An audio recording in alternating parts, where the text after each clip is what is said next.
Hey y'all, this is Cindy. I'm the Tireless Tangler, and you've arrived at day 46 of the 100 Days of Zentangle Project 2020. Thank you all so much for taking this ride with me. It has been so much fun. Our tangle today on our 5th day of journaling is called Bysomnus, and I had to write it twice because nobody's going to recognize it otherwise. It is by CZT Mill Device.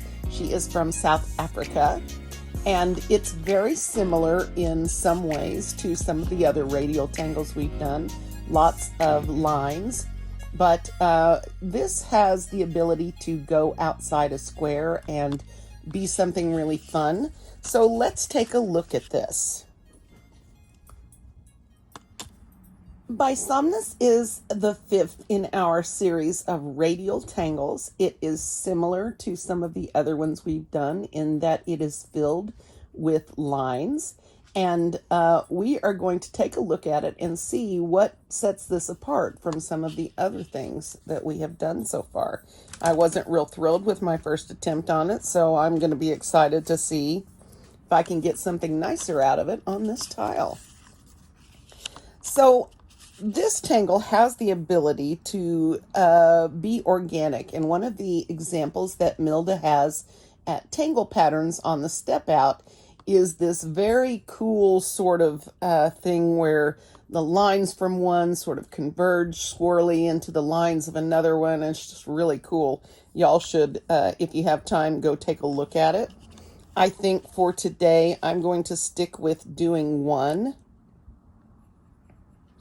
And I'm going to start with my 4 dots in each of the corners, and I'm going to draw them into the tile just slightly so that we have a little bit of a border area that we can play in if we want. Let's see how I did on lining these up. Oh, it's not too bad. It's not too bad. Well, this one should be really... I hate getting my dots off center, but you know. All right. So,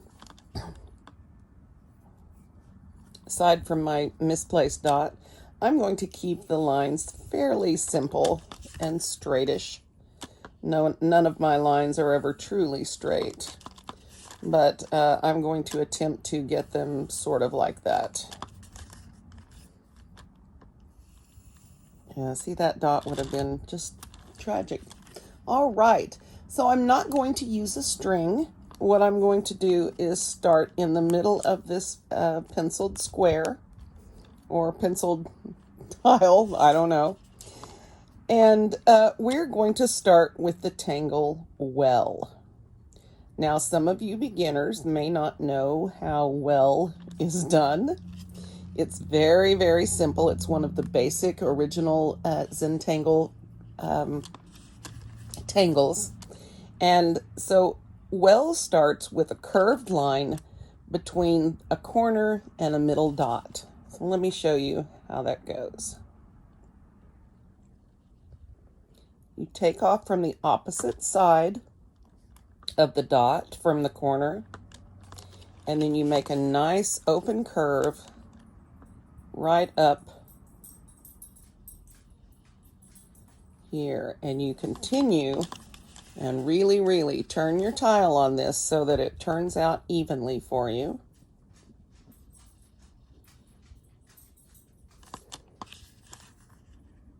And from each corner, you're just going to curl a curved line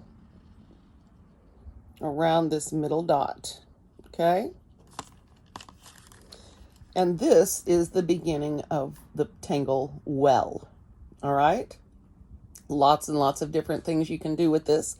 But today we're going to continue on and do Bysomnus, which is a form of well. So what we're going to do next is between each of these dividing lines in the corners, we're going to divide each section one more time. Again, with a curved line that's going to come down from the middle of the section and again curve around that dot in the middle. Okay, so about right here, just slightly curve your line and tuck in around that dot. Here again in the middle. Slightly curved line and just tuck it in there. And here. So now we have divided it in first and fourths, and then we have divided each of those 4 sections in half, okay? Now we're going to get into fractions, and that's too hard for me. All right.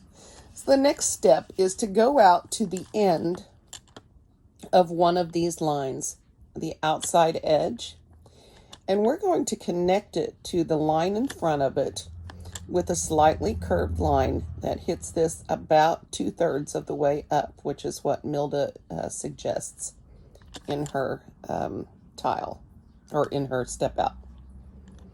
So again, now some of these aren't going to be quite as carefree because these middle ones aren't quite as long, and so you've got a little bit of a different curve there.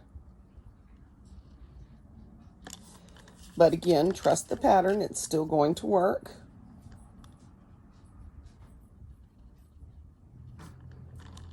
Okay, just do the best you can. Don't worry about how it's going to look. Just aim for about 2/3 of the way up.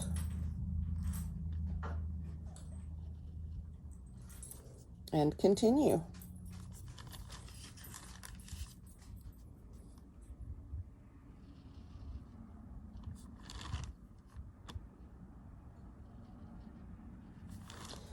Well, I went ahead and brought that down further. I'm really wondering if I'm happy with the way these shorter ones are looking, but we got them all that way except for this one. We're going to see what happens, okay?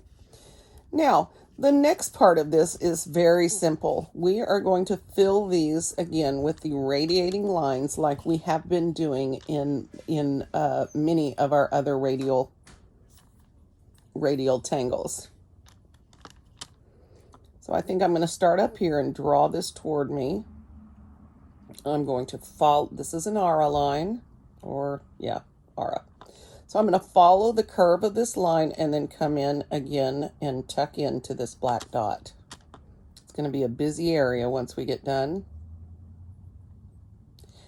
Now, like in Crazy Blossom, if you would like to tangle, I don't know what's coming out of my mouth today. If you would like to sparkle some of these lines, you may.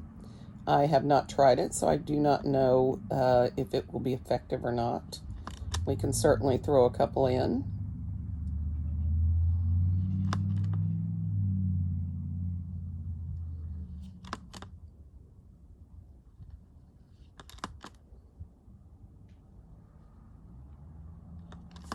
Okay, so this is basically what we're going to do in each one of these. Now, I can see already that part of my, well, we'll keep going and we'll see what happens. We won't make any predictions here.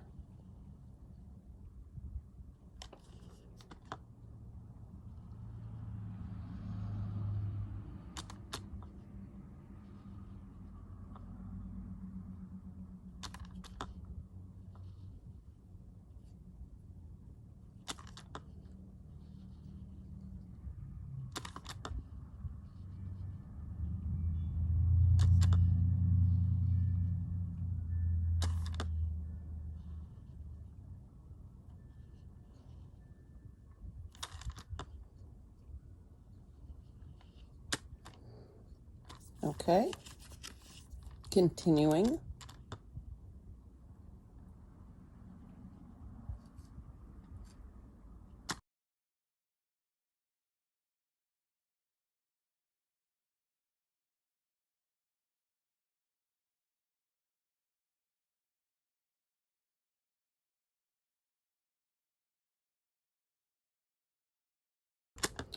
I really meant to answer some comments during this, but I didn't get them loaded up, and Kiddo is using the other iPad.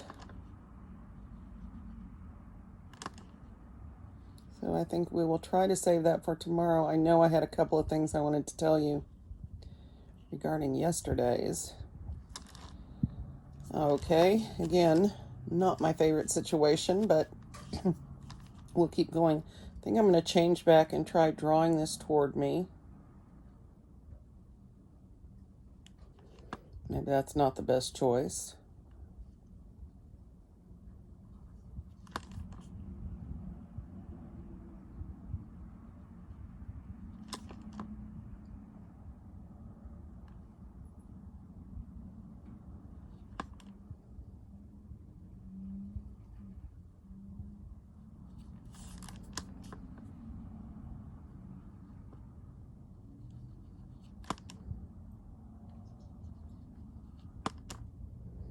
The problem with doing these in the way that I have here is that I have trouble keeping my lines consistent here on the edge, and I end up with a great big blob of lines in the wrong place. But again, no mistakes in Zentangle. We will figure this out as we go. One of the reasons that I do these real time, and one of the reasons I leave all my mistakes in here in these videos, is because I want you guys to understand that nobody is perfect. Nobody, especially not me. I am as humble as they come in the art world. I know I don't know everything. I am the first person to jump up and say, teach me. So, you know, if you guys have helpful tips or whatever, please feel free to share those. And we've had some good ones lately.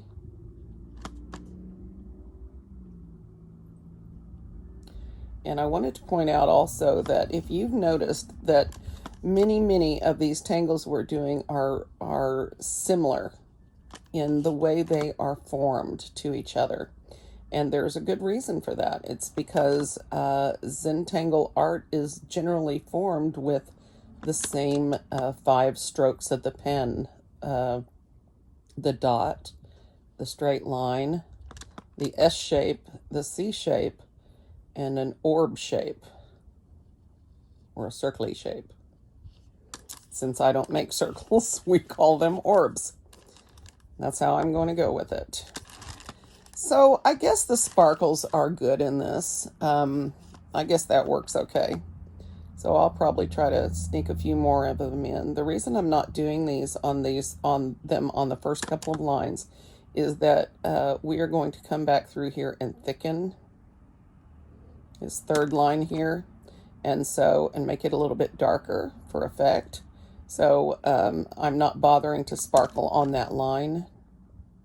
So I'm waiting to start until I get past that. We'll get to that step here in a minute.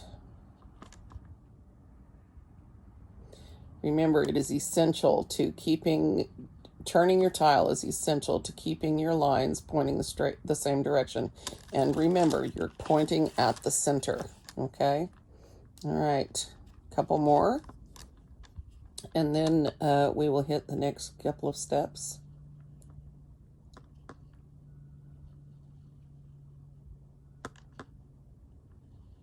So I haven't been to see the comments for Cherry Blossom yet, or Crazy Blossom. I want to call it Cherry Blossom.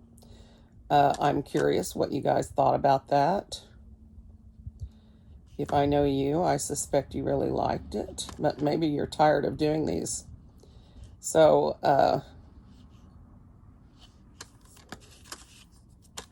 maybe we need to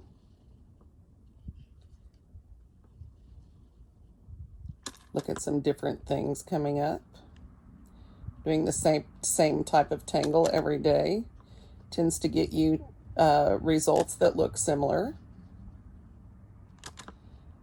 which is fine. I am endlessly fascinated by all of the different ways there are to get a similar result. So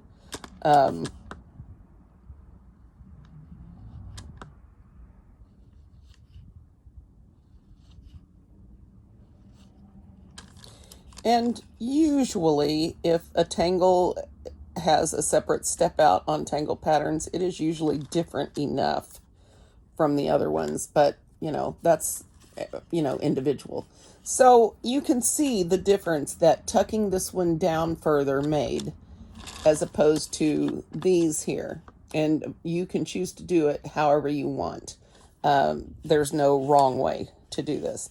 Now, in the step out, the last step is to come from your corners where you went down, and you're going to fill this little section with lines going the alternate way, sort of like the tangle shattuck.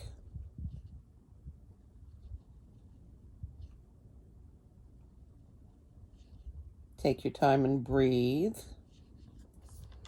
Remember, there are no mistakes, which is very freeing, or it should be. And I'm on y'all's page. There are sometimes results that we just can't live with, and I understand that. Believe me, I understand that. But that said, I also know how many tiles I wasted because I gave up too soon. So don't give up on your art. Remember that ugly stage thing and keep finishing. Well, that was rather messy, but I think that's okay. I can live with it.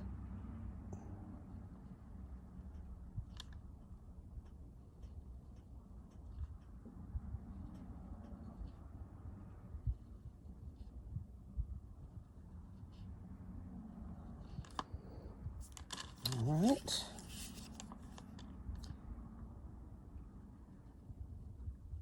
And I'm really serious about those examples on Tangle Patterns. She did an amazing job taking this out of a square and making it really organic looking. And so I really appreciated her art that went along with this. And so I really think you guys should check it out.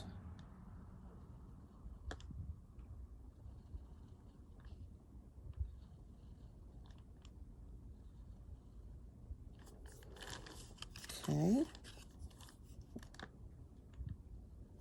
I really like tangles that have this sort of woven together quality. This comes together with the shading, of course.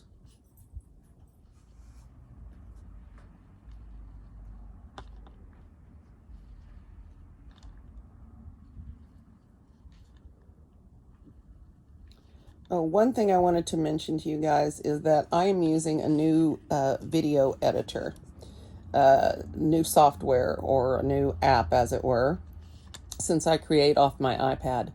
And there is a learning curve. I like to label things a lot more than I got labeled on Crazy Blossom yesterday.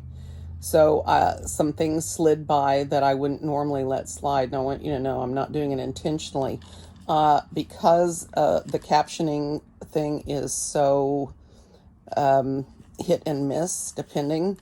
I really wanted to try to label the things I was talking about throughout. So I'm going to be working on that. I appreciate everyone's patience while I figure that whole thing out. It's a pretty cool program, but again, there's a learning curve, and I'm me. So let's go easy on the old lady. All right. So once again today, I'm going to use my Koi brush pen, my coloring brush pen. Again, when I use this brush pen, you guys, if you don't have one like this, just use your pencil in the exact same way that I'm doing here with this pen. Okay. So, oops. Well, I'm going to go ahead and shade, and then I'll draw in that last step. So where we're going to shade here is along each one of these lines that we started with, these well lines. So just take your pencil or your brush marker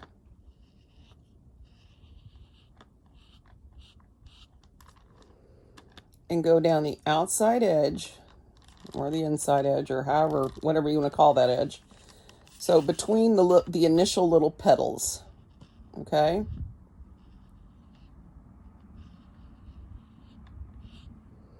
Like this.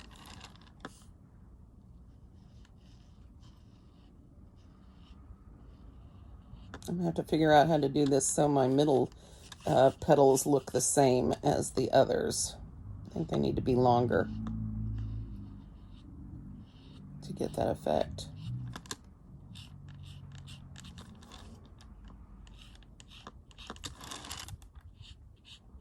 I'm just going to darken this middle section just a little bit. And of course, we'll be blending that out. Hopefully I didn't get as much in there as I did yesterday.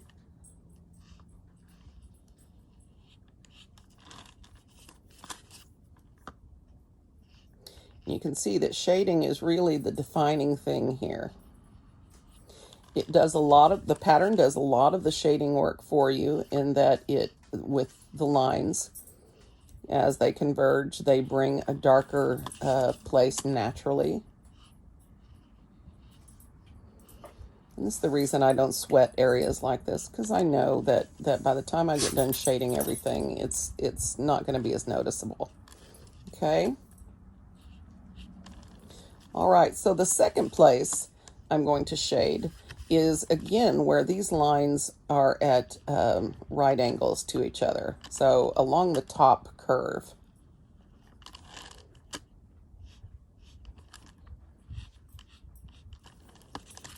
And where these lines converge here.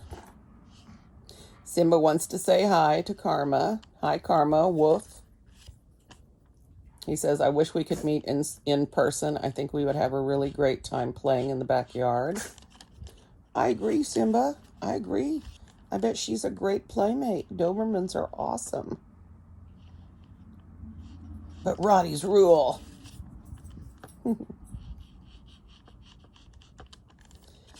Okay. Now I probably will come back in here again and darken these again. I want to blend it a little bit first.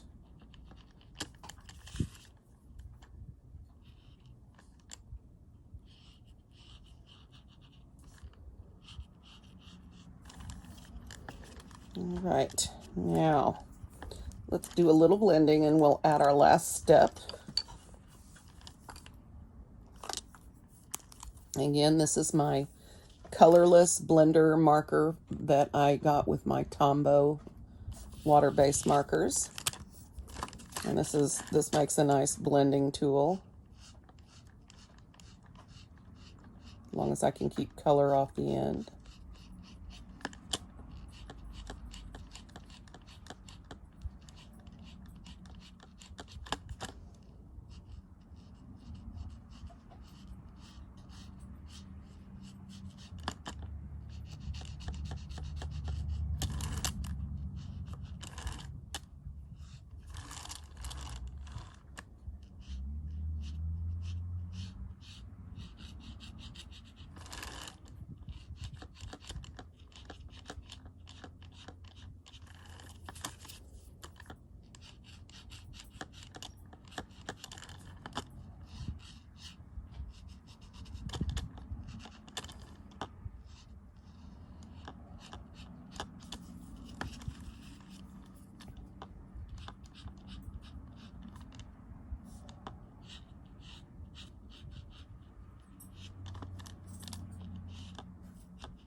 I'm just paying close attention and trying not to get any harsh lines or have my shading be equal distance all the way around so it looks like a big dark circle in the middle. So each one of these I'm drawing upwards, and then I'm sort of blending out the edges at the top.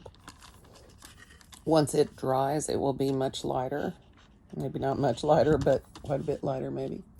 Okay, so the very last step on this, and I'm sorry that I got this step turned around while we were doing this, if I can find the right pen. So you want to take the third line over.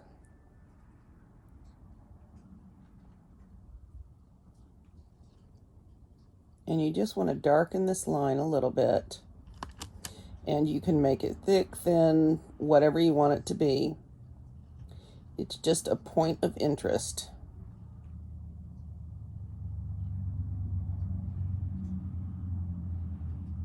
That's why I wanted a bigger pen, is because I will have more control over this mess than I normally do with a 0-1, and it's matching the lines that are already there that is hard for me. So perhaps in the future, when I draw this tangle, I will choose to darken that third line as I draw it in. We'll see.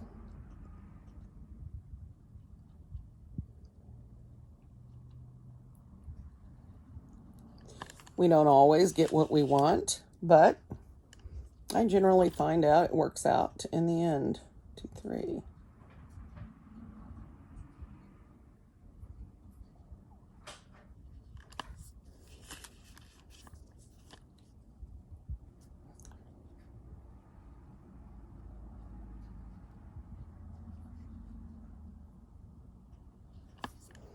Now, again, you can make this line darker, wider, more pronounced if you want.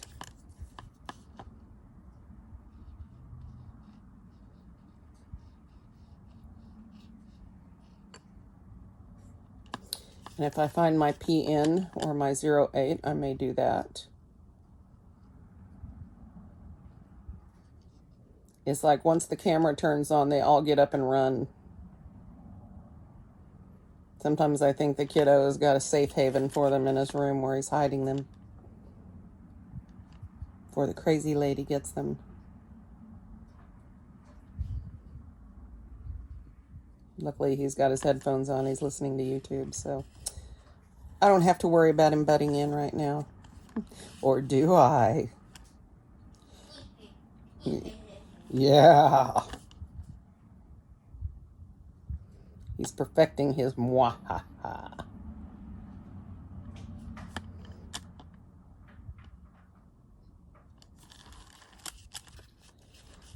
I'm not sure what role that plays in this, but I like it. I like it a lot. I like the folded quality. Now, in the picture or the art that I was talking about earlier, what she did was these things, these echoed lines right here, she, instead of bringing them to a point here, she let them follow this curve, all of them as aura lines instead of coming to a point, and flowed them off off in another direction where they hooked up with another element like this. You can also put this in a square grid. That said, you need lots of room for working all these lines in, but if you can handle it, you can do whatever you want. This makes a really pretty grid pattern depending on how it's set up. So that's something else to think about. I think one thing that I really want to do here, I think I missed blending a spot. One thing I really want to do here is, try this with color is one thing I want to do. Because I think this would work well. And using even, what would be cool is if we used a colored micron, like a blue or a green or a red or something like that, and did this. I think that would be very cool too. So this is it. This is Bysomnus, And again, you can put this into a pattern. Just start with squares and do your well steps and go from there. All right? Okay, so let's see what you guys do with this. Don't forget to stop by Aishwarya's Tangle and Inspire channel if you would like to try this in your string. And I've been encouraging Aishwarya to talk to you guys. And so she told me she did a voiceover on yesterday's video, so I cannot wait to hear how she did. She's a little nervous, so you guys be gentle with her, okay? All right. I think the only other thing I want to do to this is put a little white tap of jelly roll right here in the middle. See if I've got one that'll work. By the way, yes, I use my hands for cleaning these constantly. They're there. They work really well. And yeah, I know a couple of other people that do this as well. But I always find it funny to find who cleans their stuff on their jelly rolls on their hands and who doesn't. So anyway, all right. So all I'm going to add to this is my chop. And I am going to see you guys tomorrow for day 47. Oh my goodness, we're getting so close to 50. We're going to have a party. Maybe we'll do a live stream on day 50. Maybe not. We'll see what happens. I'll see you guys tomorrow.